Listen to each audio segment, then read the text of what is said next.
Bonjour à tous et bienvenue sur Crypto Signal. Aujourd'hui, on va faire une petite investigation sur les inflows des ETF. Ça va être principalement le sujet de la vidéo.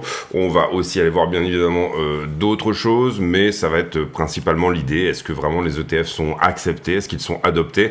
Et qu'est-ce qu'il se passe de ce côté-là? Allez, intro.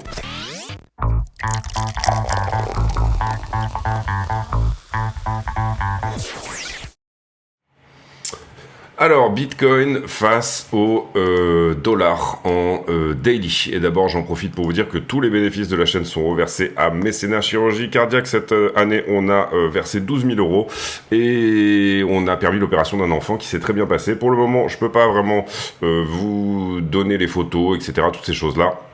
Il faut attendre bien évidemment qu'il rentre au pays pour pouvoir partager sur les réseaux sociaux toutes ces choses-là. Mais on est très content de ça. Donc BTC face au dollar en daily, zone de rebond là oui, puisqu'on est sur la trend en daily, c'est quelque chose qu'on a beaucoup défendu sur la chaîne, zone de rebond notamment ici. Si on perd la trend, pour moi on va revenir soit sur ce niveau là, donc à peu près 38 000 dollars, et peut-être potentiellement au niveau des 31 000, vous le voyez ici, combler un petit peu cet imbalance et venir chercher finalement le haut de range précédent qui était entre 25 et 32 globalement. Ça, c'est pour la version daily. Donc, perdre cette trend veut dire, à minima, venir échouer soit ici, soit échouer ici. Il y a deux trades en cours. Il y a le trade approbation des ETF, qui est littéralement celle de news, on l'a vu dernièrement, et il y a le trade adoption des ETF, où là, du coup, on attend les inflows et on regarde les inflows, et si jamais il y a des très bons inflows, ça peut bien évidemment couper un peu les jambes de ce sell de news sur le fameux trade de l'approbation des ETF. Donc, c'est ce qu'on regarde vraiment tout particulièrement, à savoir, est-ce que ce sell de news est terminé, est-ce qu'on va tenir la trend daily, et est-ce qu'on peut éventuellement jouer du gros trade de continuation, finalement, pour venir chercher les 50 000 dollars, ou alors est-ce qu'avant, on va finalement continuer à vendre, c'est-à-dire aller à 38 ou 32. Ça va être la question principale de cette vidéo. En ce qui concerne ici, on va tout de suite basculer sur la 1 heure. Alors, d'une certaine manière, on avait hier un scénario privilégié qui nous disait quoi? Qui nous disait 44 000 dollars. Ce qu'on n'avait pas forcément vu venir, mais bon, c'est normal, ça arrive parfois, bien évidemment, c'était que on allait perdre cette trend-là, qui était plutôt propre. Vous voyez qu'on vient la perdre, on se récupère très rapidement pour finalement faire quoi? Réintégrer le range qui est là, d'accord? Réintégrer ce range-là. Et donc là, on tient sur le niveau 1 heure. Globalement, on a peut-être ici un triangle rectangle. Ça va dépendre si on arrive à rebondir là et à casser. Triangle rectangle, c'est une belle figure de retournement. En général, Bitcoin aime bien les faire comme ceci. Derrière, on est venu prendre le haut de range et dévier assez fortement. Pas forcément en allant jusqu'à 44, qui était un petit peu la ligne qu'on cherchait ici en haut, mais plutôt en allant chercher finalement le haut de cette accumulation. C'est-à-dire qu'on s'est fait rejeter, ici vous le voyez, je vous ai du coup aligné tous les tops, et bien par le haut de cette accumulation pour ensuite finalement réintégrer.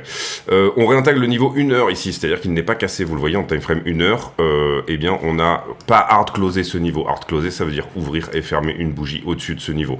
On a fait une mèche au-dessus, mais en 1 heure, on l'a réintégré. Donc pour moi, qu'est-ce qui se passe? Tout simplement, on réintègre le range. Si jamais on doit faire un triangle rectangle, du coup on peut s'attendre à venir tout pile sur le niveau 1 heure sans réellement dévier trop dans cette mèche, venir chercher quelque chose dans cette mèche potentiellement sur le niveau 1 heure. Ça c'est dans l'hypothèse du triangle rectangle. Si jamais par contre on perd cette petite trend ici 1 heure également, qui est en bas, on a quand même des bonnes chances de venir percer la daily. Et pour le coup, c'est potentiellement 38. Donc pour moi, les signaux, ils sont là en 1 heure. On va dire le scénario privilégié à ce stade, ça serait potentiellement de faire quelque chose comme ceci. D'accord? C'est-à-dire ici, on a eu une A, potentiellement un rebond de B. On reteste une nouvelle fois le haut de range sans redépasser éventuellement cette mèche. Et venir revisiter derrière, finalement, la liquidité qui est plutôt en bas. Donc une latéralisation légèrement montée, d'accord? Ça serait peut-être ça l'idée, puisqu'après l'idée ça serait éventuellement de revenir prendre ça et revenir effectivement jouer un petit peu avec ces niveaux-là. Donc target long potentiellement à partir de 42, 44, c'est un beau trade. Et bien évidemment TP relativement fort au niveau du range, c'est un peu le scénario de la journée. On va aller voir la liquidité et on va éventuellement travailler ce scénario. Pour l'instant, on va pas descendre en dessous du 1 heure. On ira voir après les structures dans les plus petites time frames, mais Mais voilà ce que j'aurais tendance à dire pour le moment. On est dans une phase de latéralisation légèrement en hausse. Si ça arrive à casser le range par le haut, à ce moment-là c'est 44, peut-être 46, peut-être 46,6. Si jamais on casse le range par le bas et qu'on perd également, vous comprenez là que c'est 38 ou 32. Somme toute, si jamais on allait à 38 ou 32, on va dire que ce retracement haussier ici, vous voyez, on a une A là. Ce retracement ici haussier, par là par exemple, serait assez décevant. C'est-à-dire qu'on aurait un retracement haussier qui se trouverait à peu près au 0,236, même pas au premier arrêt. Le premier arrêt, il est légèrement au-dessus, il est plutôt dans cette zone-là, 44, 44,5. Donc ça voudrait dire que le sell de news est très fort et qu'on peut éventuellement charper sur cette figure. Alors pour le moment, c'est pas un bear flag, c'est plutôt une sorte de biseau, voilà. Et qu'on fasse pas ce triangle rectangle de retournement, bien évidemment. Et bien à ce moment-là, on serait peut-être plutôt dans l'idée, et vous comprenez ici qu'on a fortement dévié du triangle rectangle, donc attention, cette structure est vendeuse, elle a nettoyé ses shorts, d'accord? Ici, on a nettoyé les shorts qui étaient là. Ce qu'on veut dans un triangle rectangle, c'est finalement créer un niveau short très fort, qui nous aurait éventuellement repoussé là, d'accord? Et dans un triangle rectangle, vous allez finalement, à un moment donné, casser un niveau short qui est énorme, et c'est ça qui va vous permettre peut-être d'atteindre la target via une chasse au stop dans un premier temps, et ensuite une cascade de liquidation dans un deuxième temps par rapport à tous ceux qui étaient rentrés en levier en pensant que ce niveau tiendrait. Et là, en l'occurrence, on en a nettoyé un petit peu, donc c'est pas une très bonne chose. Donc cette structure semble plutôt vendeuse. Pourquoi elle est plutôt vendeuse? Parce que tout simplement, elle vient nettoyer ses shorts timidement, mais elle vient le faire à chaque fois. Et derrière, elle accumule finalement du long. Et donc finalement, le scénario de bear flag tient toujours, et le scénario de perdre la trend sur cette structure-là tient toujours également. Donc on reste très attentif à ça. Et il est possible qu'on soit déjà dans cette config, c'est-à-dire que ça ne remonte pas. Pour l'instant, on va partir du principe que ce niveau a priori devrait tenir. Maintenant, si on le perd, bien évidemment, ici, c'est une cascade de liquidation, mais plutôt dans l'autre sens, puisqu'on a pris au-dessus de la petite structure, on est venu prendre les shorts. Étonnant qu'on ne vienne pas à minima, on va dire, chercher le haut de cette conso, mais tout est possible, bien évidemment, ici, voilà. Voilà pour la partie technique, on va dire, en 1 heure sur BTC. Derrière, je vous engage, quand vous regardez des charts, à ne pas juste regarder le chartisme, toutes ces choses-là, etc. Comprenez les psychologies de ce que vous êtes en train de jouer, d'accord? La psychologie ici, la psychologie, quand vous regardez le prix, vous regardez de la psychologie. De la psychologie, qu'est-ce que c'est? C'est là, le prix n'est rien d'autre qu'une conviction d'un déséquilibre entre l'offre et la demande de la part du marché. Pour vous prendre un exemple, bien tout simplement, ici, personne au monde n'était prêt à accepter, ici sur le top, un BTC à 49 000 $. 48 990 nous a donné finalement ce top, et personne au monde n'a acheté sur Market pour un BTC, et là je parle Market, bien évidemment, il y avait peut-être des gens qui étaient positionnés à l'achat si jamais on avait cassé tel ou tel niveau, mais en l'occurrence ici, personne au monde ne voulait un BTC à 49 000 $. Donc c'est bien qu'on corrige, parce que ça envoie un petit peu du jus pour les ETF. On a fait moins 20% ici, donc ça commence à devenir des prix intéressants pour les institutionnels. Ce qu'on va regarder aujourd'hui également, c'est la structure de iBit. Pourquoi la structure de iBit? Parce que tout simplement, on va dire qu'on a cette chance, enfin une chance, voilà, on a une forme de chance, on va dire ça comme ça, voilà, en fait, qu'est-ce que c'est iBit? C'est Bitcoin pendant les heures de Wall Street, vous êtes d'accord avec moi? C'est censé suivre Bitcoin au spot, donc ça fait, c'est une moyenne pondérée ici. Vous voyez que là, actuellement, on est à peine pré-marché. Et quand on va ouvrir Wall Street à 15h30, Bitcoin va coter. Et là, ce qu'on peut voir en gros, iBit va coter, et Bitcoin va finalement emmener avec lui la cotation de iBit, puisque c'est une moyenne pondérée, je vous le rappelle, des prix sur tous les exchanges qui fait le prix de iBit, d'accord? C'est pas la demande du iBit qui fait le prix de iBit, c'est une moyenne pondérée, c'est le principe d'un ETF spot. Donc qu'est-ce qu'on a ici sur iBit? On a finalement une structure de vente, flag, ici on touche pas tout à fait la target du flag, elle était là. Derrière, j'ai une deuxième structure de vente, ça reflag, ça vient toucher la target du premier flag qui est ici, d'accord? Et ça, c'était hier. Et puis ensuite, ça vient au retest du flag éventuellement pour se dire, qu'est-ce qu'on fait? Est-ce qu'on se retourne? Qu'est-ce qui se passe exactement? Où est-ce qu'on fait? Qu'est-ce qu'on va? En gros, c'est ça que nous dit la structure de iBit. Mais refus ici de réintégrer le flag, donc retest de flag. Donc on peut partir sur deux hypothèses. Soit, effectivement, on baisse plus, C'est-à-dire que pour le coup, on vient chercher la target de ce deuxième flag, qui, je le rappelle, vient d'être perdu, retesté, d'accord? Et ça nous emmènerait à peu près par ici, c'est-à-dire à 22 $ sur le IBIT. Concrètement, les sessions américaines sont plutôt vendeuses et les sessions hors US sont plutôt, à l'inverse... les sessions hors US sont plutôt en fait à la latéralisation. En ce moment, tout le monde regarde qu'est-ce qui se passe du côté des ETF. C'est principalement ce que tout le monde regarde. Et puis, tout le monde scelle de news de l'ETF. Ce qu'on peut voir éventuellement ici, c'est déjà que ce mouvement a perdu un petit peu de son momentum quand même, on va dire ça comme ça, puisque ici on avait une trend qui était comme ceci, qui a été cassée là et puis retestée ici. Ici, on avait également une trend qui était comme ceci, qui a été cassée également à la latéralisation. Ça, c'était pendant la session d'hier, encore une fois. Est-ce qu'aujourd'hui, on réintègre ce fameux flag en faisant une forme de structure de retournement, hein? Peut-être, ici, on peut y voir notamment un triangle rectangle, notamment ici. Donc, ne pas atteindre finalement cette target. Ou alors, est-ce qu'à partir de la cotation d'aujourd'hui, on va aller chercher la target du bear flag, qui, elle, va se trouver à peu près à moins 7%. Donc là, on peut reporter littéralement sur Bitcoin, moins 7%. Je sais pas, ça doit nous emmener à 38, quelque chose comme ça, justement. Donc là, je pense qu'une partie de la réponse est dans IBIT. Perte de momentum à la vente de ce mouvement. On le voit sur la latéralisation actuelle. Si jamais on devait se reprendre, on viendrait fermer peut-être certains gaps. On viendrait également potentiellement venir chercher ces niveaux-là. Voilà. Après, quand je regarde la structure également de IBIT, et c'est une vidéo que j'avais fait pour les affiliés, vous voyez ici 32K, 26K et 20K, qui correspondent finalement à des niveaux de Fibonacci du IBIT entre maintenant et 0. C'est-à-dire, finalement, la zone premium... 50% de retraitement, elle se trouve à 26K. Ça veut dire que les très gros institutionnels vont probablement rentrer énormément à 26K sur BTC si jamais on y va, et il n'y a aucune certitude d'y aller, et encore une fois, c'est pour ça qu'on va regarder les inflows ETF, parce qu'il y a peut-être des choses intéressantes à regarder de ce côté-là. 20K, ça serait globalement retourné en zone de rechargement, globalement, et 32K, ça correspondrait à faire un premier arrêt, c'est-à-dire moins 40% de baisse, et on se reprend. D'accord? Et là, je parle pour le IBIT. On va dire, on va faire comme ça. Pour être complet, désolé les affiliés, j'ai déjà fait cette vidéo avec vous, mais globalement, je pense que c'est intéressant quand même. On va mettre le 2 à 0.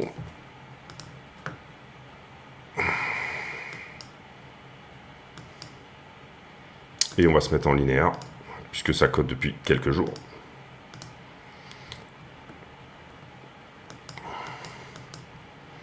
J'ai dû me planter là-dessus, c'est pas grave.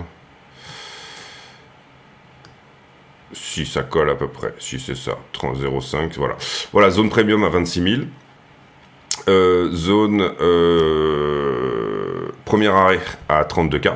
Et là, les institutionnels vont rentrer massivement. Hein, bien évidemment, vous l'aurez compris ici, l'investissement institutionnel, c'est attendre une énorme descente pour éventuellement rentrer.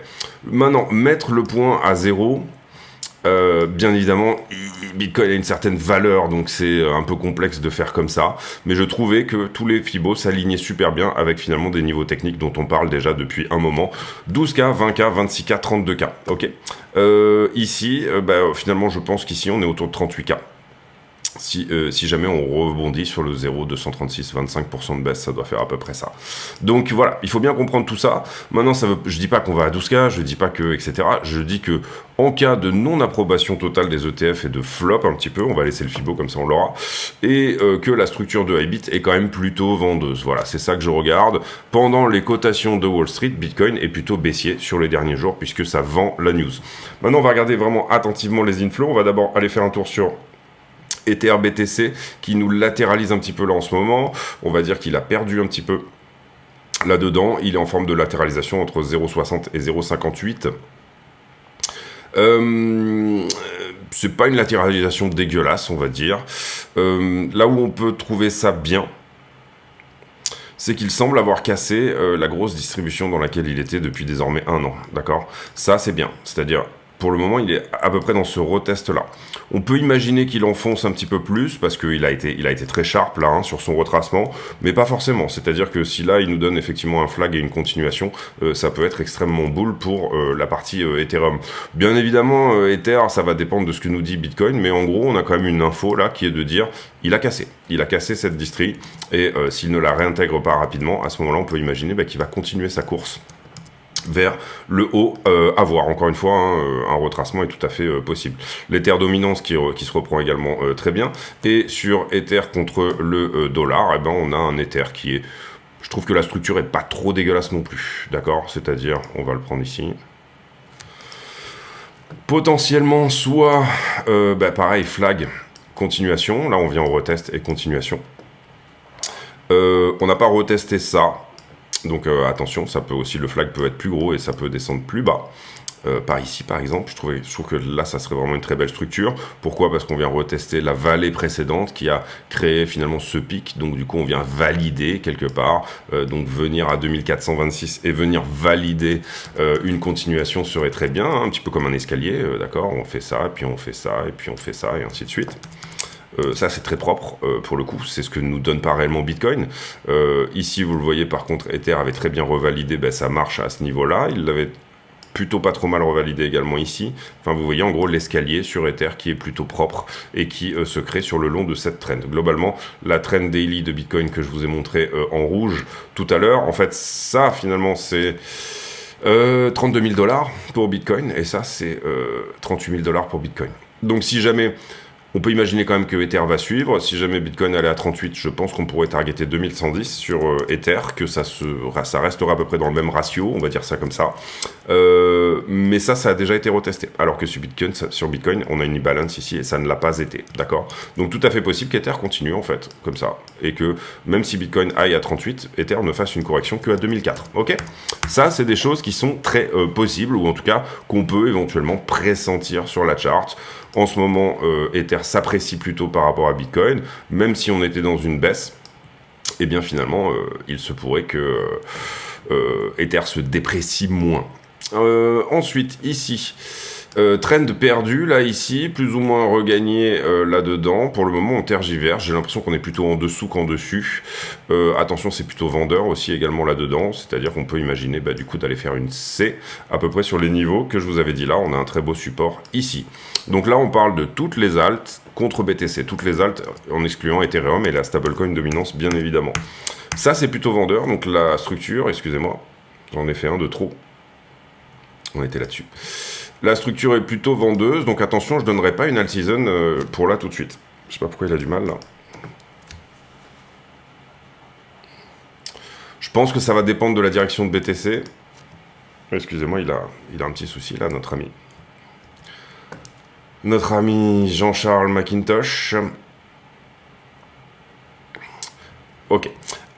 Donc du coup voilà, j'aurais tendance à dire attention, ça c'est plutôt vendeur. Maintenant par contre on peut très bien ici se reprendre et puis réintégrer la charte. Mais on voit bien que en bas de ça, finalement on est un peu sur la même structure que BTC. Ça peut très bien pumper en haut, hein. Tous les bear flags ne cassent pas en bas, on attendra la cassure pour éventuellement valider un retracement plus important, mais globalement, vous voyez très bien ici, là, dans une time frame plus petite, on a une forme de trend également, qui est celle-ci, qu'on va libeller en 4 heures, et qu'on va un petit peu opacifier un petit peu plus, voilà, pour bien la voir.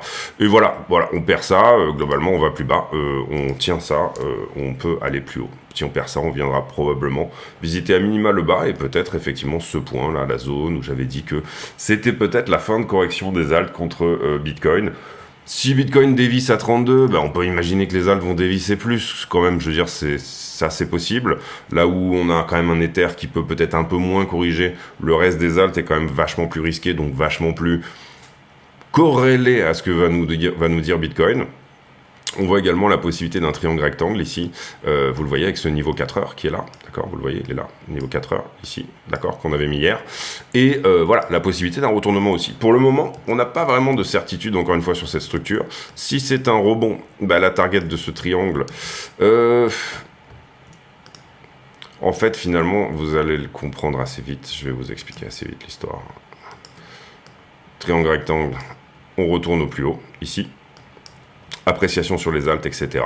Pour le moment, vous voyez qu'on travaille le niveau 4 heures. Là, on peut même le remonter un petit peu. Il est vraiment en train d'être travaillé fort. Remonter par ici. Ok. Si on clôture une 4 heures, ouvrir et clôturer une 4 heures au-dessus de ce niveau nous donne peut-être le signal que c'est bien. En revanche, le mauvais signal, c'est toujours un peu comme ça, hein, dans chaque bear flag, dans chaque bull flag, il y a un double top. Dans chaque, le mauvais signal, ça serait de faire une cassure, ne pas aller à la target du triangle rectangle, mais plutôt échouer sur la parallèle de celle-ci. Auquel cas, là, on aurait effectivement un bear flag. Donc c'est toujours une histoire de... Le chartisme a toujours un petit peu cette idée que dans une structure, il y a une structure de retournement et en même temps, il y a aussi une structure qui pourrait être vendeuse. Pour le moment, je trouve ça un peu mou et j'aurais bien aimé la même chose pour valider un triangle rectangle, qu'on ne vienne pas chercher les shorts. Alors là, on n'est pas sur une paire qui est tradée, mais c'est pas grave, on a la même structure. Donc en gros, attention sur cette zone-là, sur les alts, auquel cas, si on vient toucher cette zone-là et qu'on vient percer l'accumulation qui est ici, à ce moment-là on aura échoué sur le haut de distribution, on aura pris tous les shorts sur cette figure et on sera exactement sur la même chose que sur BTC. Je voudrais pas faire une AT trop longue, donc du coup analyse technique pour moi c'est plié, on va pas faire la stablecoin dominance, etc., toutes ces choses là. Aujourd'hui on va directement aller sur les inflows ETF. Alors les inflows ETF, mais avant ça une petite page de pub, n'hésitez pas à tout regarder parce qu'il y a vraiment des choses qui sont intéressantes et encore une fois tout ça est reversé à mécénat chirurgie cardiaque, donc n'hésitez pas à soutenir la chaîne. Allez, on y va pour la page de pub. Quels sont les moyens d'aider la chaîne? Eh bien, tout simplement, il y a déjà le bouton rejoindre ici sous les vidéos qui, moyennant une cotisation de 10 € par mois, vous permettra d'accéder à des vidéos privées. Ces vidéos, je les poste tous les jours. Vous voyez, on est déjà ici à la vidéo numéro 57. Et dedans, on a des analyses approfondies sur le BTC, du risk management, du trade management, des analyses d'altcoin également. Voilà, petite vidéo tous les jours d'une vingtaine de minutes que je produis en plus spécifiquement pour les affiliés YouTube. Il y a aussi un moyen par le Discord d'accéder à ces vidéos. D'abord, vous venez sur le Discord, vous vous présentez ici. Il faut donc écouter ce que vous dit le bot ici de manière à accéder au serveur et ensuite rendez-vous sur l'onglet ici vidéo privée et vous pouvez lire ici toutes les choses qui vous permettront d'accéder effectivement à ces vidéos. Deuxième chose également, vous avez bien sûr le stand de merchandising que vous allez pouvoir retrouver sur la chaîne et qui du coup vous permet d'acheter des t-shirts Crypto Signal. Vous voyez, il y a quelques t-shirts marrants également et voilà, ça aide beaucoup également. Et puis dans la description de la vidéo, vous avez tous les autres liens ici qui vous permettront également d'aider la chaîne, à savoir achat de Cold Wallet Ledger, abonnement à iBlock que moi j'utilise beaucoup, tous les autres liens sur les autres plateformes également que nous proposons, mais aussi des indicateurs type Luxalgo, etc., quelques bouquins sur Amazon. Bref, n'hésitez pas à aller regarder tout ça. En plus de la vidéo publique, il y a donc pas mal de choses et notamment, je pense, le Discord qui fonctionne très bien avec, vous le voyez ici, eh bien toute une communauté qui va poster ses analyses et donc ça c'est quand même extrêmement intéressant. Je vous laisse là-dessus, merci de votre écoute, à très bientôt. Ok, donc les inflows BTC. Déjà, on a cette information que Grayscale, hier, et ça c'était pré-market, donc avant 15h30, a envoyé 9000 bitcoins à une adresse de Coinbase Prime. Coinbase Prime, c'est le Coinbase pour les institutionnels. On va dire que c'est l'OTC Desk de Coinbase, plus ou moins. Donc ça, c'est pré-market. Ok. Ensuite, on a les inflows. J'ai fait une update ici. Donc, du coup, voilà, on va aller regarder ce trade-là. N'hésitez pas à venir vous abonner, bien évidemment, aussi sur le compte X de la chaîne. Qui vous propose des contenus comme ça un petit peu tous les jours. Donc, pour moi, on a pas encore les chiffres d'hier. On a eu 2-3 chiffres qui sont sortis aujourd'hui en plus, mais c'est juste bitwise, etc. Donc, c'est pas extrêmement intéressant. Mais on n'a pas les inflows d'hier encore. Par contre, on a eu les outflows en ce qui concerne GBTC. GBTC est une conversion, c'est-à-dire qu'ils avaient une somme incroyable via le trust de BTC au nombre de 620 000, 619 000 juste avant qu'on commence. Et puis, en fait, ils ont des frais qui sont très chers, donc il y a probablement beaucoup de gens qui vendent leur GBTC pour finalement aller acheter éventuellement les autres ETF. Donc moi, c'est ça qui m'intéresse, c'est en fait les maths, comprendre les maths par rapport au fait, est-ce qu'il y a une hype ou pas sur les ETF, est-ce qu'il y a vraiment une nouvelle demande? Et j'aurais tendance à être assez mitigé par rapport à ça pour plusieurs raisons. Donc d'abord, on l'a vu, et ça c'était du coup, la news est sortie hier, mais ça s'est fait probablement vendredi ou hier, hein, ça explique peut-être les 9000 BTC qui ont été envoyés à Coinbase encore une fois. On a eu un outflow de la part de Grayscale de 11 000 BTC sur la journée de vendredi. D'accord. Si on fait les maths encore une fois et qu'on enlève les outflows de Grayscale, encore une fois rotation, et qu'on ajoute tous les inflows sur les autres BTC, on a probablement un inflow total de 34 000 BTC. Sans les sorties Grayscale. Si j'enlève les sorties Grayscale, à ce moment-là, on est plutôt à 21 000 BTC, ce qui nous donnerait une demande pour les 3 premiers jours d'à peu près 7 000 BTC par jour. Et finalement, c'est pas trop mal parce que là, on peut se dire, il y a 900 BTC qui sont minés tous les jours, donc ça correspond quand même à une demande qui largement, qui doit être fournie, on va dire, hein, et donc du coup, probablement un choc de demande, et sauf d'autant plus que le halving arrive dans 3 mois, et là, pour le coup, ça ne sera pas 900 BTC qui seront minés tous les jours, mais plutôt 450, on va diminuer de moitié, donc ça peut être quelque chose d'extrêmement intéressant. Maintenant, on peut présager que pour le moment, parce que comment fonctionne l'ETF BTC, en fait, finalement, le prix de l'ETF, c'est une moyenne pondérée des exchanges, c'est-à-dire elle est fournie, je pense, par Coinbase ou une troisième partie, je ne sais pas qui fournit ça, mais en gros, la cotation, elle se fait instantanément, et moi, ce que j'avais compris au début, c'est que tout de suite, en fait, ça crée une demande au spot, et en fait, pas du tout. Les échanges, ils se font OTC, donc over the counter, sous le manteau, on va dire, hein, le soir. Et c'est un des mécanismes qui a été rajouté par la SEC, notamment, mais qui, du coup, en fait, comme on est sur du cash only, eh bien, à ce moment-là, enlève un petit peu de la demande au spot à l'instant T. Ça enlève un peu de volatilité, mais ça enlève aussi un petit peu de la demande au spot à l'instant T. Donc le soir, finalement, OTC, over the counter, sous le manteau, s'échangent les BTC qui ont les inflows qu'il y a eu dans la journée, etc. Donc pour le moment, 7000 BTC par jour, ça veut dire que les OTC desk, ceux qui vendent OTC, doivent fournir 7000 BTC jour, donc ils doivent les acheter quelque part. Pour le moment, on peut imaginer qu'ils en ont beaucoup, et beaucoup acheté plus bas, hein, bien évidemment, mais au bout d'un moment, quand ils auront, entre guillemets, épuisé ces BTC, là, ça peut créer effectivement une demande au spot. La rotation depuis Grayscale, vous le comprenez ici, si jamais les 605 000 BTC devaient sortir au rythme de 7000 BTC par jour de Grayscale, puisque les frais sont plus chers, ça mettrait 3 mois, par exemple, au rythme actuel, pour que tout simplement, déjà, Grayscale vende OTC, tous ces BTC, finalement, à Coinbase, qui eux-mêmes les revendraient aux ETF. J'espère être clair sur mes propos, mais voilà un peu l'idée. Je suis pas un pro des ETF, encore une fois, je suis quelqu'un qui fait des recherches et qui donc essaye de tout simplement se renseigner sur ces choses-là, un peu comme un vendeur à découvert va faire des recherches sur une entreprise. Moi, je vais aller chercher et je vais aller essayer de trouver là-dedans, finalement, quels sont les vrais inflows. Maintenant, quand je regarde effectivement la demande, est-ce qu'on a vraiment 7000 BTC par jour? Alors moi, ce dont j'ai peur là-dedans, et c'est ce que j'ai mis également sur Twitter, c'est qu'en fait, Grayscale, les chiffres soient décalés d'un jour. Pourquoi je dis ça? Parce que ici, vous le voyez, quand je fais l'addition en fait de tout ce qu'il y a de demande, donc d'inflow sur tous les BTC du 10 janvier, donc le jour où ça a été créé, on a grosso modo à peu près 2000 et quelques BTC, 2500, et le lendemain j'ai une sortie de Grayscale de à peu près 2000 BTC, vous voyez, on passe de 619 à 617, d'accord. Le jour suivant, on a un inflow qui est à peu près à 12, 14, 15 000, allez, 16 000 BTC, oui, un peu moins. Et le lendemain, qu'est-ce que j'ai? J'ai une sortie de à peu près 11 000 BTC. Donc ça ferait une vraie demande de 5 000, à peu près 5-6 000. Sur les chiffres du 12, on n'a pas les chiffres d'hier des sorties de Grayscale, mais les chiffres sont excellents au niveau du 12. Vous le voyez, vendredi, pour le coup, BlackRock a récupéré 11 000. Et donc plus 9 000, etc. Enfin, vous comprenez ici l'idée.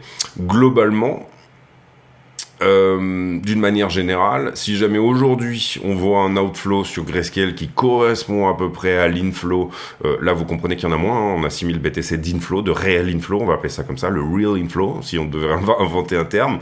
Si jamais aujourd'hui, on voit que, parce qu'il y a eu pas mal de BTC qui sont échangés, 20 000, 25 000, 27, 30, allez, 33 000 et quelques, Si aujourd'hui on voyait un outflow de une vingtaine de milliers de BTC de Grayscale, on pourrait imaginer que tout ce qu'on regarde finalement c'est juste une rotation des BTC de Grayscale. Alors il y a une demande, et je vous l'ai montré là, globalement, ne serait-ce que même sur le jour 2, on a à peu près 6000 de demandes, hein, et si je suis correct aussi sur le fait que Grayscale est décalé d'un jour, j'ai vu aucune analyse dans ce sens, hein. C'est vraiment personnel ici, j'ai pas vu de gens qui font cette analyse-là du tout. Alors peut-être que si vous en avez des gens qui rejoignent mon analyse, envoyez-moi les liens parce que ça m'intéresse vraiment d'avoir le détail. Ici, vous le voyez sur la journée d'hier, on n'a pas encore tous les inflows, il y en a un ou deux qui sont sortis. Je pense pas qu'on aura la journée finalement d'hier, ne serait-ce qu'aujourd'hui même pour Grayscale. Souvent, voilà, est-ce qu'on serait pas dans une forme de manipulation pour gonfler les volumes et essayer de masquer cette rotation, tout simplement en décalant d'un jour les chiffres de Grayscale. Il faudrait aller vraiment dans le détail ici pour essayer de voir ça et de le comprendre. Cela dit, il y a quand même une demande supplémentaire. Elle est un peu moindre que les 34 000 BTC qu'on nous annonce, c'est-à-dire aujourd'hui on nous annonce à peu près 10 000 BTC par jour. Pour moi, j'ai le sentiment qu'on est en train de nous prendre pour des Américains, entre guillemets, et c'est-à-dire plutôt qu'on est en fait à une réelle demande autour de 2000. C'est-à-dire, sur les 3 premiers jours, en fait, vous voyez qu'on a une différence de 6000. Juste en décalant le Grayscale d'une journée, et ben finalement, on a déjà un peu pipé les dés, voilà. On a masqué cette rotation. Donc je dis attention à ça. Je dis aussi qu'il y a quand même une demande, hein. Ça correspond, 2000 BTC jour, c'est toujours plus que les 900 qui sont minés tous les jours. Je pense aussi que dans le reste de la rotation, on peut imaginer que pas mal de monde n'est pas sorti uniquement de GBTC, mais aussi de MicroStrategy. Pourquoi finalement? Pour pouvoir posséder du BTC, MicroStrategy était un super vecteur avant pour pouvoir avoir du BTC, puisque le principe de MicroStrategy c'était un peu un trust aussi, c'est-à-dire je prends du BTC dans ma trésorerie, derrière je fournis des actions, j'édite des actions. Et donc finalement, le problème qu'on avait avec, c'est que vous n'aviez pas un droit physique sur un BTC, vous aviez un droit physique sur une action MicroStrategy. Imaginez que MicroStrategy se casse la gueule, vous avez perdu vos BTC. Alors que là, personnellement, moi, si j'avais beaucoup de MicroStrategy, par exemple, je préférerais plutôt en vendre, ou de la minière, hein, des actions minières, c'est un peu la même chose. On a vu que CleanSpark, Riot, Mara s'étaient cassé la gueule le jour de l'approbation ETF. Peut-être qu'il y a une rotation finalement des autres vecteurs avant qui permettaient d'investir sur du BTC vers les vrais ETF spot. Je préfère avoir un droit sur un Bitcoin physique auprès de BlackRock qui pèse 9 trillions d'AUM, donc d'asset under management, firme quand même plutôt solide, too big to fail, que de posséder XBTC via des actions MicroStrategy ou via des actions, après pour les minières c'est un peu différent parce que c'est un peu plus leveragé, enfin c'est un peu différent. Mais voilà, je me dirais, moi personnellement, si c'était le cas, si j'étais exposé MicroStrategy ou Mara ou autre, je serais en train de me dire, bon, peut-être qu'il vaut mieux au moins en sortir une partie, etc. Donc pour moi, pas de nouveaux entrants en fait, hein, si vous voulez, c'est un peu ça l'idée. Pas beaucoup, moins que ce qu'on nous dit. Voilà, en tout cas, moins que ce qu'on nous dit. Maintenant, je suis pas alarmiste. J'ai toujours dit que ça serait un diesel, les ETF, c'est-à-dire que c'est quelque chose qui va prendre du temps. J'ai toujours dit aussi qu'il y avait des zones sur lesquelles, de toute façon, les institutions seraient extrêmement intéressées pour rentrer. Ça permet aussi aux institutions d'avoir un œil sur BTC. Et on voit d'ailleurs que quand même, pendant que le prix baisse ici, hein, une quinzaine, une vingtaine de %, on a quand même des inflows qui sont de plus en plus importants. C'est-à-dire que là, on avait 6000 d'inflows, selon ma théorie, c'est-à-dire que Grayscale est décalé d'un jour. Je pense que là, il est possible que dans les 20, 25, donc 30, on a dit 30, 32, je me rappelle plus, dans les 32, il y ait que 15 de sorties de Grayscale, d'accord? Les ETF, au plus le prix sera bas, au plus ils seront intéressants. Les institutionnels n'achètent jamais des tops de marché, ils vont avoir bien évidemment ici un DCA extrêmement calculé en fonction de niveaux qui seraient cohérents. Et c'est ce que je vous ai montré par rapport à la hausse depuis Covid sur la structure de Ibit, qui serait éventuellement de dire, bon, entre 0 et maintenant, parce que c'est un lancement, moi je fais ça assez souvent sur les listings, par exemple, s'il y a une alt qui m'intéresse, etc., je vais venir payer le 40% de retracement potentiellement, etc. En général, j'attends plutôt qu'il y ait déjà une première latéralisation pour regarder un petit peu et acheter la première latéralisation. Mais voilà, donc du coup, voilà, il faut bien comprendre ici cette idée potentielle. Je dis pas encore une fois que BTC va à 27 ou qu'il n'intéressera personne avant 27, c'est pas du tout ça l'idée. Par contre, on a une demande supplémentaire, et ça c'est effectif, qui vient des ETF.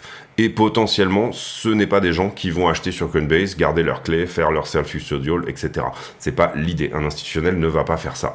Et ici également, on parle beaucoup des boomers, c'est-à-dire des gens qui de toute façon n'auraient jamais créé un compte Coinbase, etc. Toutes ces choses-là.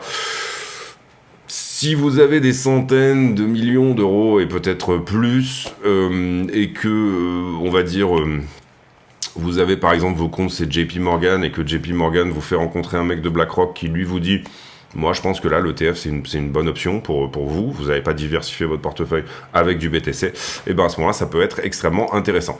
Donc voilà mon analyse. Personnellement je pense que Grayscale est décalé d'un jour, je pense que les inflows sont pas aussi incroyables que ce que peuvent le dire, et je suis même assez étonné que des pros comme Jay Seyffart ou Eric Balchunas se félicitent qu'on soit sur des inflows incroyables sur les premiers jours, et ben parce que pour moi la bonne analyse elle est plutôt qu'on est sur une forme de rotation déjà au départ, mais cette rotation est normale. Je me demande aussi, je me permets de me demander pourquoi GBTC a 1,5% de frais. C'est assez bizarre quand même qu'ils aient 5 fois plus de frais que tout le monde. Est-ce que tout ceci est voulu ?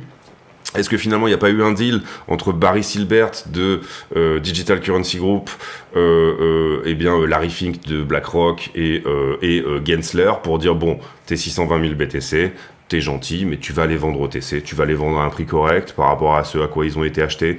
Au final, voilà, tu vas, parce qu'il faut qu'ils remboursent la différence en dollars, hein, quand même, Barry. C'était des droits sur des BTC déjà pendant le trust. Mais voilà, il faut bien comprendre ici que ces BTC, pour moi, le coût moyen, on va dire,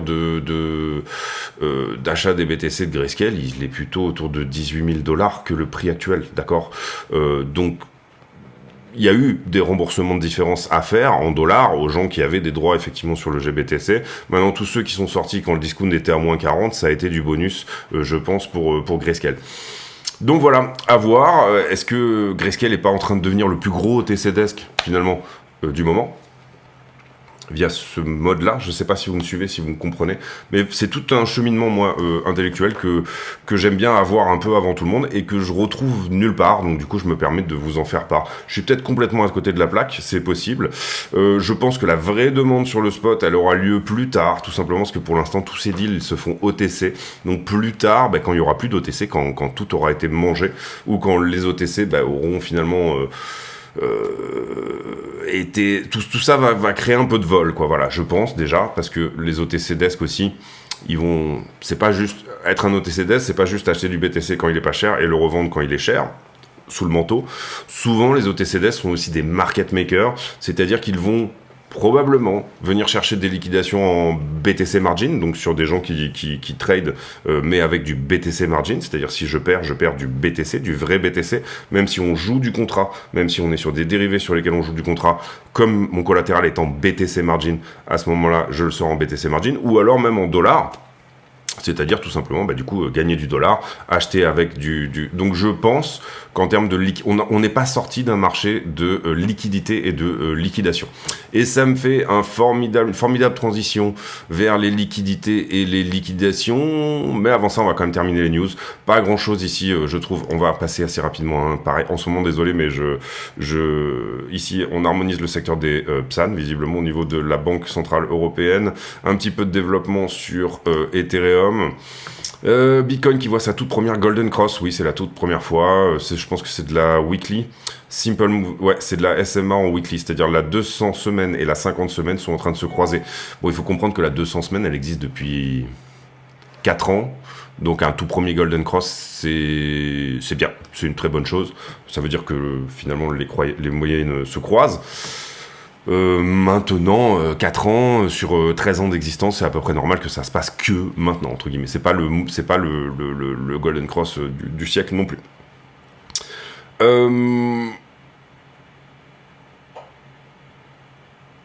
Les recommandations je sais pas ce que c'est que le GAO. Si c'est intéressant, j'en parlerai dans la vidéo affiliée ou j'en parlerai demain. J'essaie vraiment de pas faire une vidéo d'1 heure. Ripple, est critical c'est critique pour les cryptos d'être représenté à Davos. JP Morgan, on a eu des earnings sur les bancaires, je crois, dernièrement. Davos, donc par rapport au deal avec l'Iran, on va passer aussi Apple et Tesla qui pourraient ne plus être des bons investissements alors que les troubles en Chine augmentent. Pour moi, on est vraiment sur la fin, sur la Chine là. Mais bon, après, voilà. Quand tout le monde crie au feu, c'est peut-être le moment où il faut rentrer et puis justement prendre ce qui vous appartient. Ensuite, hier, on a eu des propos assez au quiche de la part de Michael Barr, donc ça a un petit peu plombé notre ami le S&P. C'était hier, non pardon, c'était Walker hier qui a parlé. On va encore avoir des gouverneurs qui vont parler à nouveau aujourd'hui. Aujourd'hui, on aura le livre beige de la Fed, ça sera autour de 20h. En général, c'est pas énormément un événement, on va dire. Pas grand-chose cette semaine. On a quand même des earnings qui commencent. Alors, on va surtout avoir les bancaires et toutes ces choses-là, et les aviations. En général, c'est l'aviation, les bancaires en premier, puisque c'est celle où c'est le plus facile de faire les comptes, puisqu'ils sont obligés de les faire un peu tous les soirs. Taiwan Semiconductor, on regardera ça peut-être demain. Par rapport à la narration un peu des semi-conducteurs. Globalement, on a voyé que de la bancaire et que de la bancaire sur les premiers jours. On aura Microsoft, tiens, ça c'est pour mardi prochain, dans 5 jours, le 23. Hop. On aura Tesla juste après, ASML toujours sur les semi-conducteurs, IBM, donc la tech ça va plutôt sortir la semaine prochaine. Ça, moi ce qui m'intéresse plutôt c'est la tech, au sens où c'est quand même un petit peu corrélé à Bitcoin, et puis c'est quand même aussi principalement les investissements qui m'intéressent le plus. On passe sur la liquidité, et j'en profite pour vous dire de mettre un like sur la vidéo, c'est super important. On a liquidé 111 millions, la moitié sur Bitcoin et Ethereum, on est plutôt dans la normalité. Derrière, pas mal d'ordres de vente sur le carnet d'ordre au spot, jusqu'à 45 000 ici. Donc ça c'est intéressant, on pourrait peut-être venir les chercher. Pas mal d'ordres d'achat en dessous. Si globalement on devait faire le gros dip à partir de maintenant, vous voyez que tous ces ordres seraient probablement fil jusqu'à 36 ou 38. Donc parfois ça agit comme des aimants, parfois ça repousse. Il va falloir du momentum, en tout cas, on voit que la zone est bien chargée. Mais ces gens-là qui veulent acheter beaucoup dans ces zones-là savent peut-être quelque chose, ou alors ils ont peut-être l'argent pour pousser le prix plus bas. Qui sait ? Le code, on en a parlé hier, le code du CME. Est-ce qu'on a autant d'engagement qu'avant sur le CME ? Tiens, ça m'intéresse.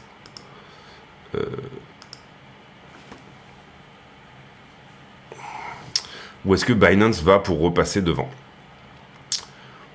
Globalement, sur 24 heures, on a un très léger désengagement. J'aurais bien aimé avoir les chiffres depuis un peu plus longtemps.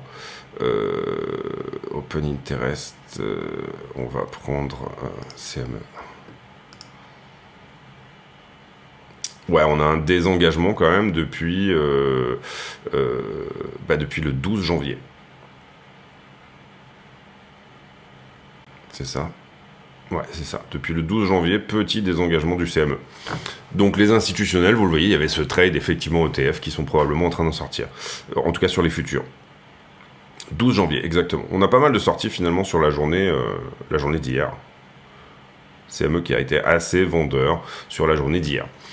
On continue donc sur les marchés en levier. Marché en levier où on voit qu'on a pris ce point-là. Pour moi, j'ai une structure qui monte là. J'ai un funding qui descend là. Donc, j'aurais tendance à décaler ce point-là ici. Derrière, j'ai un gros pic ici. Vous voyez, de la grosse position qui s'ouvre. Probablement du gros short. Ou en tout cas, liquidation. Ou non, on avait pris beaucoup de contrats ici sur ce gros pic. Pris beaucoup de contrats là-dedans. Et puis là, finalement, on en a sorti une partie. Globalement, on n'est pas sur une borne où on déleverage. En général, on déleverage, vous le voyez plutôt ici, autour des 8-17. Donc ça, c'est plutôt encourageant pour éventuellement continuer à la hausse. Les spreads qui ne savent pas trop où ils en sont. On est sur du positif, négatif. Est-ce qu'on échange plus sur les dérivés ou sur le spot ? C'est un peu la question. Une demande au spot qui est assez stable, finalement. Ça, c'est plutôt une bonne chose aussi. Elle est négative, mais elle est assez stable. Beaucoup d'achats market ici.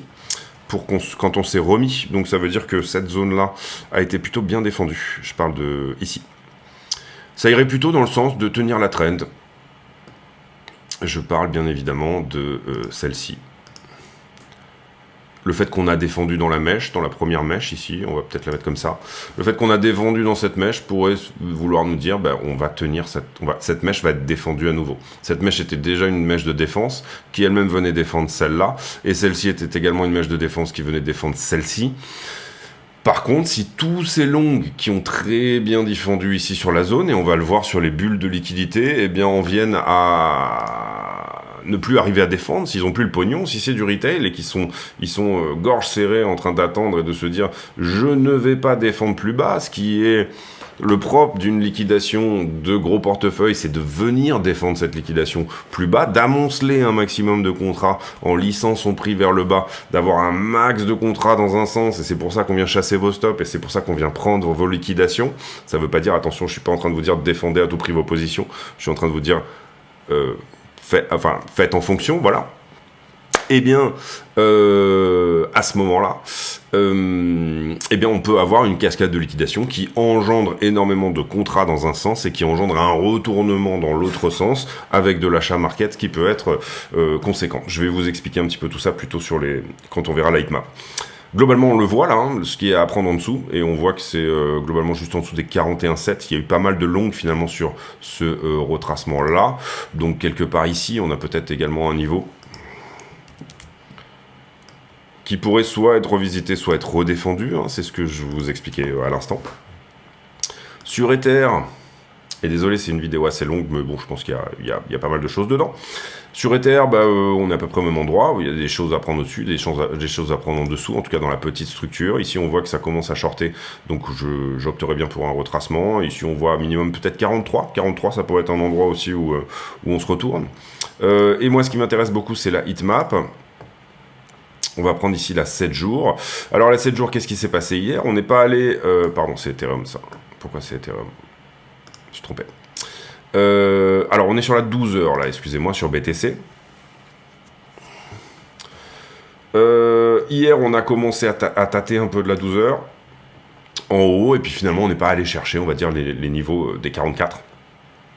Pour le moment, s'il y avait du dip, peut-être que 42 pourrait tenir, et en haut, on aurait 43,5, donc le niveau précédent, on est monté à peu près à ça, hein, je pense 43,6, quelque chose comme ça, ou alors éventuellement venir chercher plus haut. Ça, c'est pour le sentiment en 12 heures, sentiment qui est ni longueur ni shorter. On a un peu du monde dans les deux sens, on l'a vu d'ailleurs sur les bulles de liquidité également. Quand je regarde la 7 jours, les liquidations à prendre sur 7 jours, on a une poche en bas, on a une poche en haut aussi. Globalement, on pourrait peut-être éventuellement s'attendre à venir finalement sous 41,3 une fois et rebondir tout de suite et venir chercher le reste, peut-être. C'est un scénario qu'on n'a pas du tout envisagé. C'est-à-dire que pour nous, si on perd la trend, on perd la totale. Une petite déviation sous trend, elle aurait quand même quelque chose qui emmènerait pas mal de souffrance. On va dans la fin de la vidéo, on va évoquer peut-être ce scénario que je donne pas énormément de chances de réussite, mais pourquoi pas. Derrière 2006 sur Ether, on a 2650, 2007 à prendre. On semble plutôt se diriger vers les 2004. Maintenant, il va y avoir une B. Hein. Ce mouvement-là, c'est une A. Il va y avoir une B. On ne sait pas trop dedans. Il faudrait regarder la 12 heures pour vraiment affiner. Mais globalement, si on va sur la fin de la vidéo, si on va sur la structure et qu'on fait la conclusion de cette vidéo pour un scénario pour la journée, on va dire ça comme ça. Donc, on a parlé de cet éventuel scénario de Max Payne. C'est-à-dire venir finalement sous 40. Oui, bon, venir sous 40, de toute façon, c'est passé sous la structure. Donc, c'est le scénario principal quand même. Maintenant, si on regarde ce flag potentiel, alors possibilité d'aller à 44 ou pas, là encore une fois, on va d'abord faire un peu plus dans la grande picture, on va dire. Si on regarde ce flag, on aurait, vous le voyez ici, plutôt des targets en bas qui nous emmèneraient à 36. Retester la trend littéralement, je sais pas pourquoi elle est décalée là, normalement on est pile dessus, peut-être parce que j'ai pas fait ça, voilà. Ok, reprendre ici, retester une nouvelle fois la trend, eh bien on va juste faire ça, pardon. C'est possible. C'est-à-dire que la défense, finalement, excusez-moi, je me remets en log, la défense se fasse, ici, pile sur traîne. Donc on est à 41,8. Et y aller tout droit, c'est possible aussi, hein, d'accord. Ici, attention, parce qu'on aurait peut-être une A, une B, une C de retracement déjà, et c'est là qu'on dit, ah bah attention, parce que si on n'est pas dans une correction complexe, bah, c'était un flag, et c'est une structure de vente. Encore une fois, on passerait sous 40. Si on tient sur cette trend, en revanche, bah, vous comprenez qu'on continue à construire finalement un espèce de triangle ascendant ici plus grand. D'accord ? Traîner là-dedans. Maintenant, pour moi, au plus on traîne là-dedans, au plus on a beaucoup de longues ici en dessous. Et ça me gêne un petit peu. C'est-à-dire qu'on avait déjà du long, vous le comprenez sous cette figure, du long et du stop, hein, de longueur. Si on avait fait un truc sharp ici, pour remonter tout de suite, j'aurais dit, bon, les gens n'ont pas trop eu le temps de longuer là-dedans, c'est plutôt une bonne chose. Donc, hier, on est passé au-dessus de la structure, on peut peut-être s'attendre à passer momentanément sous la structure. C'est-à-dire, potentiellement, passer là-dessous. Mais en mèche, d'accord, et réintégrer la traîne. Ça, c'est un scénario qui fait mal. On perd pas forcément ça, ni ça. À voir, hein. Encore une fois, là, donc ça, c'est un scénario qui fait mal, mais voilà. Le problème ici, ça va être de trouver le point d'entrée pile, si on veut jouer ce scénario. Et encore une fois, c'est difficile de rentrer pour moi avant 37-38. Il y aura forcément un rebond ici, hein. Pour moi, si on y va, il y aura forcément un rebond là-dedans. Et il y aura forcément un premier rebond là-dedans. Le problème, encore une fois, c'est pas les points d'entrée. Hein. Le problème, c'est plutôt comment sortir et quel UT vous voulez jouer. Là, par exemple, je vous prends un exemple. Ici, on a cette structure, on va dire 4 heures qui est haussière. Ok. Venir ici, donc chercher quelque chose là-dedans, mais sans perdre la structure. Votre target, c'est pas tellement la peine que ça soit beaucoup plus haut que de perdre... que de prendre le sommet précédent. Vous jouez cette UT là. Donc du coup, prenez votre TP là où votre UT, votre unité de temps vous dit de le faire. Il n'y a pas de secret ici. Hein. On n'est pas en train de...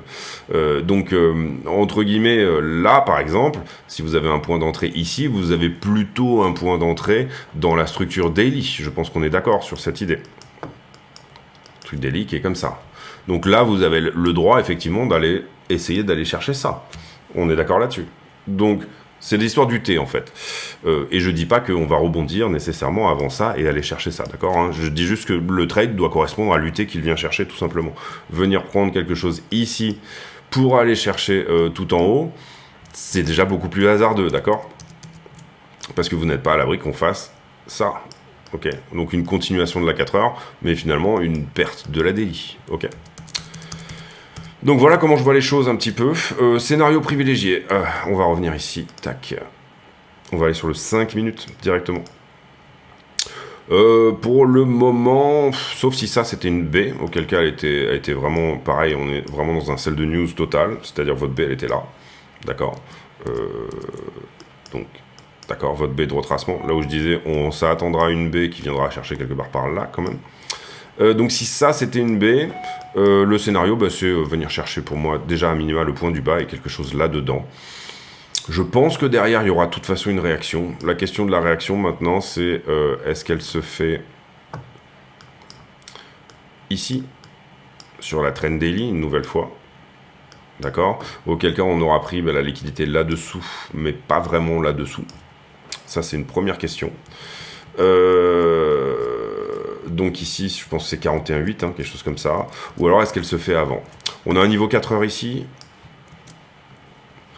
Théoriquement, si on reste encore une fois dans cette idée d'une 4 heures haussière, on n'a pas à perdre ça. Enfin, je le vois comme ça, moi. Pas trop, du moins. Donc bon, la zone est déjà propice. Je dirais que, par exemple, cette trend-là est un endroit intéressant. Donc le 1 heure, le niveau 1 heure à 42,3 peut être intéressant à longuer, ne serait-ce que pour une réaction de B là-dedans, ou éventuellement, si on continue la 4 heures, venir éventuellement rechercher 43,6 pour aller à cette fameuse target des 44. Là, on voit que ça commence à défendre, hein. Vous voyez que cette bougie-là est plutôt jolie, la mèche, j'entends. Donc on va voir. Possible que ça se reprenne maintenant et que ça parte tout de suite. J'aurais plutôt tendance à dire quand même qu'avant ça, on pourrait encore tenir un petit peu, soit donner une baie, soit tenir encore un petit peu. Personnellement, pour l'instant, intraday, je suis pas en position, mais bon, voilà, moi je trade tous les jours, donc il y a des très bonnes chances que j'en prenne une ou deux. Voilà les amis, j'espère que cette vidéo vous a plu. Donc encore une fois, je dirais que le scénario privilégié, il est plutôt à aller chercher la 1 heure. Si vraiment on pense que ça c'est la baie, elle est minime, mais bon, encore une fois, on est quand même dans un momentum assez baissier.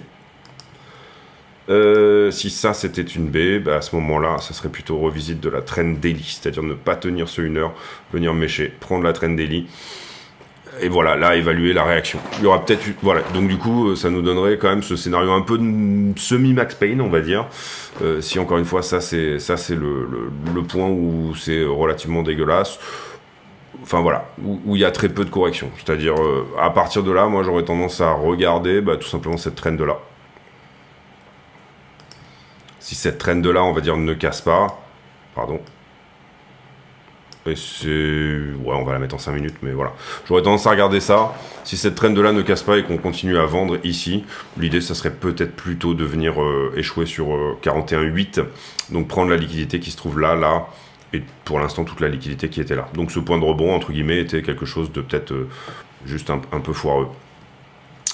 Donc deux niveaux à regarder, je pense. Et moi, j'aime bien quand sur trend, ici, sur ces trends-là, il y a un niveau aussi. D'accord? Donc soit pardon, je veux qu'on construise un niveau, là, juste avant, je veux voir un niveau 1 minute qui tient, soit je veux aller jusqu'au fond de la mèche ici en 1 minute et voir qu'il y a déjà peut-être un petit quelque chose qui peut aider dans la consolidation pour tenir, que ça soit là ou là. Là, en l'occurrence, bon, on les voit assez rapidement. Je suis en 5 minutes là, mais globalement, on voit quelque chose par ici. 41,9. En termes de niveau, je dirais que le 5 minutes qui est ici est plus ou moins notre niveau intéressant pour rebondir. Et il correspond à peu près à la traîne verte. J'espère que vous les voyez, les traînes. C'est pour ça que c'est très chargé chez moi. C'est parce que je fais beaucoup du thé, tout simplement. Je vais chercher du swing, je vais chercher de l'horaire, je vais chercher des trades de quelques heures à peine. Donc j'ai besoin de tous ces niveaux. En price action, j'ai besoin de tous ces... Moi, je sais m'y retrouver. Je sais que c'est pas simple pour tout le monde parce que mes charts sont très chargés.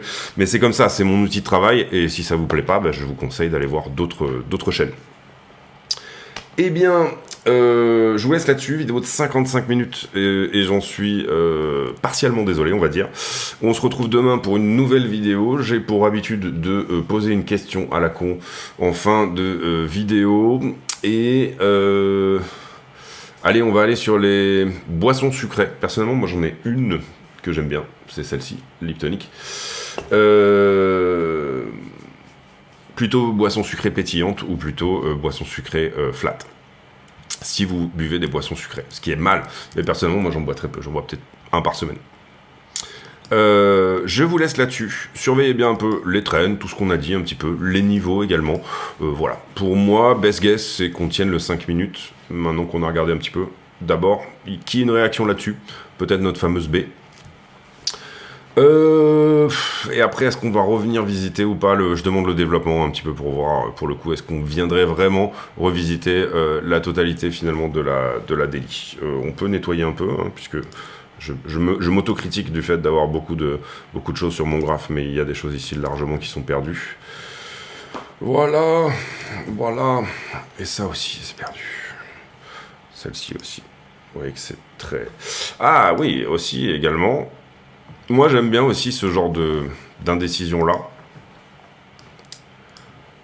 Espèce de truc assez ouvert comme ça. Donc attention qu'on ne vienne pas mécher un peu plus bas. Venir chercher le bas ici. Parce que finalement, on ne sait pas trop ce que c'est ça. Est-ce que c'est une AQ? Est-ce que c'est une distribu? C'est un élargissement symétrique pour le coup de bottom. Pour le coup. Donc j'aime bien aussi peut-être garder un œil. C'est pour ça que je vous avais mis également ces deux trends là.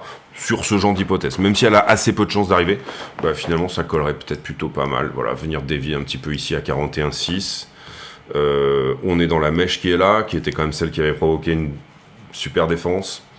À voir, à voir. Sincèrement, pour le moment, on va attendre les développements, donc je donnerai un peu les développements sur le Discord dans la journée, si jamais il y en a, et peut-être dans la vidéo affiliée également. On a fait pas mal d'alt hier, je sais pas si ce qu'on va faire aujourd'hui, si on va faire plus ou moins un peu plus d'analyse intraday sur BTC ou autre chose. Donc j'ai posé la question d'un, il me reste plus qu'à vous dire bonne journée à tous, bon trade, voilà, faites attention à vous, tradez bien. Ne vous surexposez pas trop, jouez bien sûr des positions telles que proposées, et vous avez en fin de chaque vidéo un tuto qui est toujours le même, c'est le seul tuto, enfin c'est pas le seul tuto, mais c'est le seul tuto à voir éventuellement, et c'est celui sur plus ou moins les tailles de position et le risk management. Donc si j'avais un seul tuto à vous conseiller, ça serait celui-là, c'est pour ça que je le mets à la fin de chaque vidéo, et donc c'est le risk management réellement, comment gérer vos tailles de position, etc. On se retrouve demain, portez-vous bien, à très bientôt, ciao ciao.